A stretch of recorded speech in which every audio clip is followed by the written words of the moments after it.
Olá, estamos começando o Conta Mais, seu programa de finanças, economia e investimentos aqui na RCTV.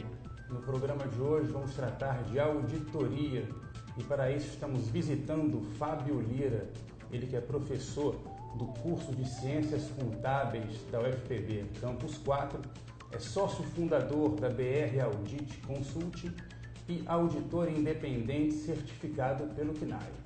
Então, logo depois da vinheta, a gente volta com a entrevista, hein? Até já!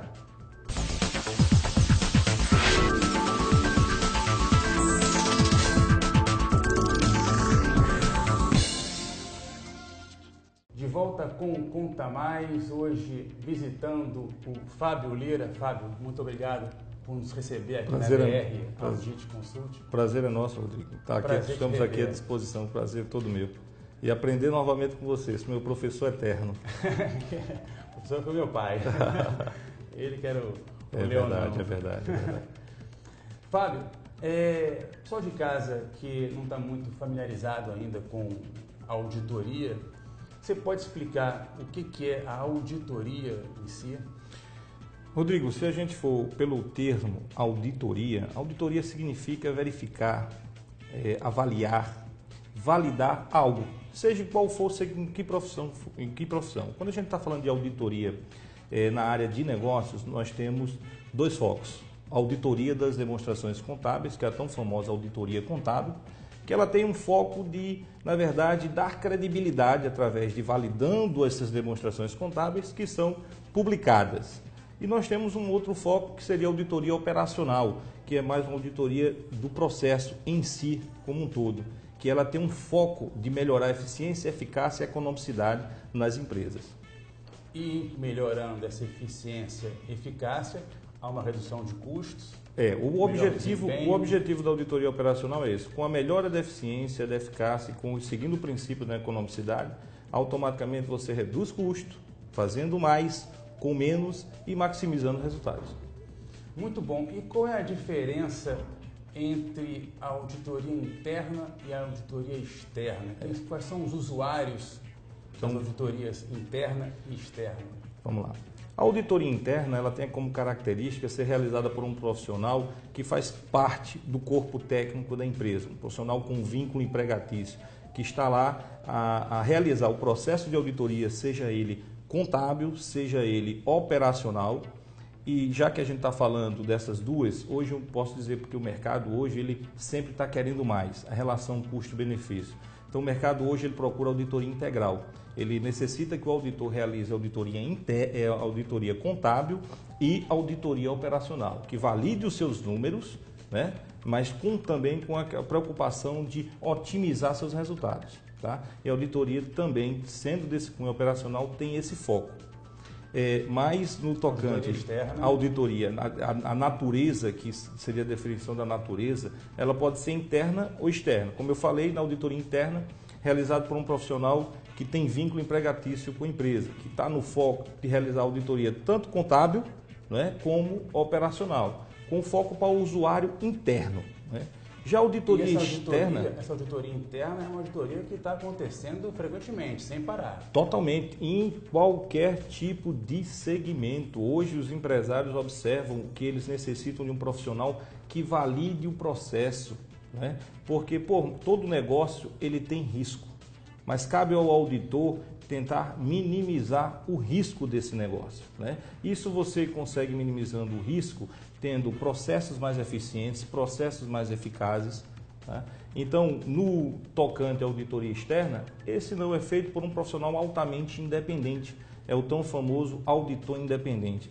É que é feito por um profissional que não está dentro da empresa, que não vive, digamos assim, com as variáveis que existem dentro do meio empresarial, daquele segmento de empresa específico, então vem de forma totalmente independente, com uma visão de quem está de fora e vem a fazer essa validação, no caso da auditoria das demonstrações financeiras, né? Validação e gerar, de certa forma, uma credibilidade para aquela empresa referente aos seus resultados no tocante, por exemplo, Rodrigo, que está muito comum hoje. Você sabe que banco trabalha com risco. Desde o Acordo de Basileia, o banco eles vem utilizando metodologias de avaliação de risco, né? Então, hoje, uma das metodologias utilizadas pelo banco é se suas demonstrações são auditadas por auditores independentes.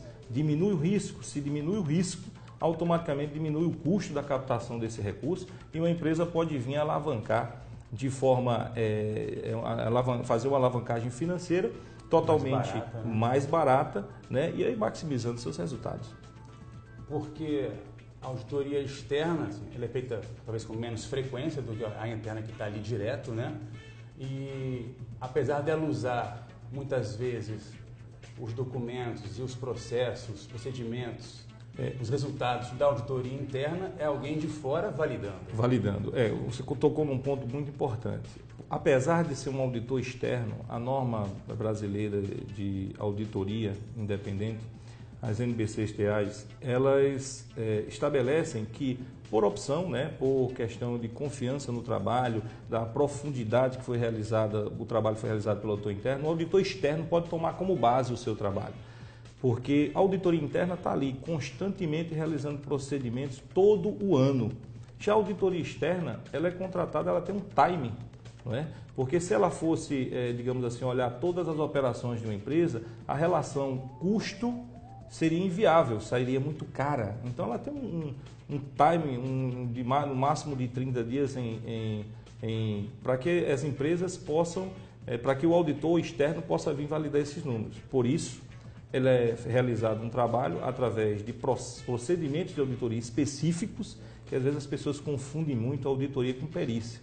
Acha que auditar, na verdade, é apurar a veracidade de todos os fatos, ou seja, em todos os documentos para verificar que não é isso. A auditoria ela tem procedimentos específicos. Pelo tempo, ela necessita de realizar alguns procedimentos de inspeção, de recálculos, com um processo de amostragem, estratificação da amostra, né, que faz com que o auditor consiga dar a ele segurança para ele emitir uma opinião sobre aquelas demonstrações contábeis. Muito bom. Então, a forma de atuação da auditoria, tanto interna como externa, é uma atuação por meio de processos e sobre amostragem. A auditoria interna ela tem uma extensão maior. Por ela ter mais tempo, não é? Ela tem uma extensão, uma prática e os exames que são realizados de maior profundidade do que a auditoria externa.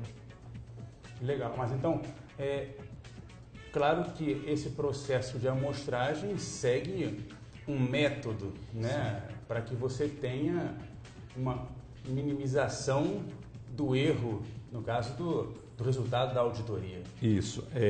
As normas brasileiras... A estatística, né? Na verdade, nós temos normas específicas, onde, por exemplo, o auditor define materialidade, ou seja, tecnicamente, como ele vem definir o que é um erro material. Todo erro que o auditor vai ter que evidenciar? Não, é questão dos erros materiais. E o que é materialidade, né?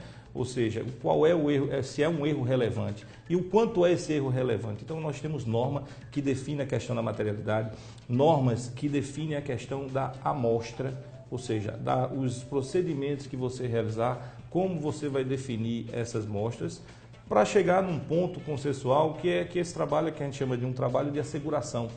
Agora, não é uma asseguração absoluta, é uma asseguração razoável, não é? Então, com que ele, através de técnicas específicas, através de processos estatísticos específicos, que são totalmente, digamos assim, alicerçados por uma norma específica de auditoria independente, em trabalhos de asseguração, que lhe dá a condição que o auditor ele venha ter segurança de emitir uma opinião sobre determinados saldos, sobre determinado demonstrativo, sobre determinadas operações. Muito bom. Nós estamos terminando esse primeiro bloco, Fábio, mas na volta quero falar com você sobre governança corporativa, né? A ligação disso aí com a auditoria, tanto a interna como a externa, sobre o mercado paraibano em si, né? Para esse segmento de auditoria. Isso. Tá? Então, pessoal de casa, fica aí que a gente volta já logo depois do break, hein? Até já.